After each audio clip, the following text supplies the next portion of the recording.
Good afternoon, I'm Sean Yao, and this is One News Now. In Bulacan, barangays are still submerged due to continuous rains and the high tide. Some Bulacanos are even reporting skin diseases like athlete's foot from wading through floodwaters for days now. The high tide in parts of Bulacan has also reached 5 feet, which further inundated low-lying areas and made some roads impassable. In the municipality of Hagonoy, transportation has become limited to boats called tikling, where each passenger is charged 40 pesos per ride. Recall that the whole province of Bulacan has been placed under a state of calamity, along with 179 other provinces and towns across the country, due to the combined effects of Typhoon Egay and the Habagat. A price freeze is now in effect in these areas, while calamity and supplemental funds will also be available to them to ramp up recovery. Bulacan and other local governments are now calling on the national government to fast-track flood control projects. Bulacan's officials are blaming ongoing construction projects for exacerbating their province's problem with flooding. These include the North-South Commuter Railway project and the planned Bulacan Airport. But for now, local officials are asking the Marcos administration for more flood pumping stations. We're aching na magkaroon na kami niyan. Nakailang beses na namin hiningi yan. Hanggang ngayon, drawing pa lang din po. It should be the national government who will provide this because local government units cannot afford this multi-billion peso project. In Macabebe, Pampanga, the high tide and non-stop rains also caused flooding at the Domingo Flores District Hospital. Local officials there hope that dredging activities at the Pampanga River can start sooner than later. May long-term solution po dito. Isa po dito yung regular po ng dredging po ng Macabebe, yung along Pampanga River po, para makadaloy po yung tubig papunta pong Manila Bay. And it looks like the downpour is not letting up today in already flooded areas. The southwest monsoon or Habagat will continue to affect most parts of Luzon and the Visayas. Occasional rains are still expected over the Ilocos provinces, Zambales, and Bataan in the next 24 hours. The rest of central Luzon, along with Metro Manila, Cordillera, Cagayan Valley, Calabarzon, and Mimaropa, could see scattered rains. Meanwhile, the rest of the country can also expect isolated rain showers due to the Habagat and localized thunderstorms. One News is also keeping a close eye on the Marikina River. We are showing you live pictures right now. At 4 a.m. today, the river reached 16 meters high due to heavy rains, prompting the local government to raise it to alarm level 2. An hour later, it reverted to 15.9 meters, which means it de-escalated to first alarm. Some residents around there, though, have opted to evacuate early. The Marikina LGU says there will be a forced evacuation of residents if the river's water level breaches the 18-meter mark. We'll try to sort out the video for that in just a bit. For now, time to take a quick break. One News Now. We'll be back with more stories after that. Stay with us.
What you're seeing right now is a Facebook Live video of the current state of the Marikina River. At 4 a.m. today, the river reached 16 meters due to heavy rains, which prompted local officials to raise it to alarm level 2. It is now de-escalated to first alarm after the water level reverted to 15.9 meters. As we can see now, it is hovering at around the 15-meter mark.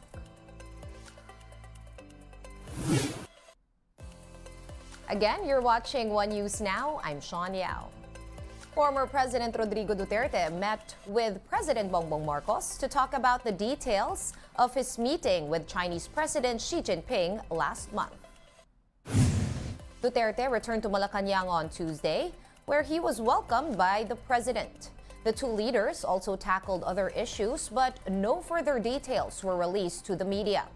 Recall that Duterte met President Xi in Beijing on July 17 to discuss deeper cooperation between the Philippines and China. In other news, Congress will soon flesh out the 5.768 trillion peso proposed national budget for 2024. Next year's coffers is almost 10% higher than this year's 5.267 trillion peso budget. Getting the lion's share is the education sector with 924 billion pesos, 24 billion pesos more than it got from the 2023 general appropriations. Also getting higher funding is the Transportation Department with 214 billion pesos, which is more than double its budget for 2023. The proposed 2024 allotment for public works is at 822 billion pesos, 209 billion for social welfare, and 306 billion pesos for health. As for the rest of the pie, the agriculture sector got an allotment of 181 billion pesos, the Interior Department 259 billion, 232 billion for defense, and 40 billion pesos for the Department of Labor and Employment. Across all agencies, the total proposed confidential funds amounts to 4.8 billion pesos, while the suggested intelligence fund budget is at 5.2 billion. The DBM, or Budget Department, has set aside separate special funds for the two highest offices in the land. The Office of the President is getting 4.5 billion pesos in intelligence and confidential funds, while the Office of the Vice President could have 500 million pesos in confidential funds. Vice President Sara Duterte's other agency, the Education Department, will be getting confidential funds amounting to 150 million pesos. Confidential and intel funds, meron naman pong guidelines yan from COA on how to use the funds. May breakdown din po yan when we request the budget. So it's not, there's full transparency po in terms of the request for these funds. Let's now check in on the latest stories from around the globe. After wreaking havoc in the Philippines as typhoons Egay and Falcon, typhoons Kanoon and Doksuri are now causing devastation in East Asia. In Japan, one man died from cardiac arrest after being crushed by a collapsed garage as Kanoon swept through Okinawa. At least 25 others were injured. In Taiwan, the double typhoon forced the closure of markets and schools in the northern parts of the island. And in the northern province of Hebei in China, a state of emergency has been declared due to Kanoon's onslaught. Pope Francis says that the Catholic Church needs a, quote, humble and ongoing purification. According to the pontiff, attention should be given to victims of clerical abuses. Pope Francis also said that such acts have caused disappointment and detachment from the practice of Catholic faith. The Pope made the call at the start of a 5-day visit to Lisbon, where he hopes to energize young Catholics during World Youth Day. Canadian leader Prime Minister Justin Trudeau and his wife Sophie are separating after 18 years of marriage. In an unexpected announcement, Trudeau's office said the two have already signed a legal agreement. Trudeau and Sophie were married in late May of 2005 and together have 5 children. The couple had often been seen together at social functions and foreign trips until the last few years. One News Now will be back at 3:15 p.m. I'm Sean Yao. We are One News.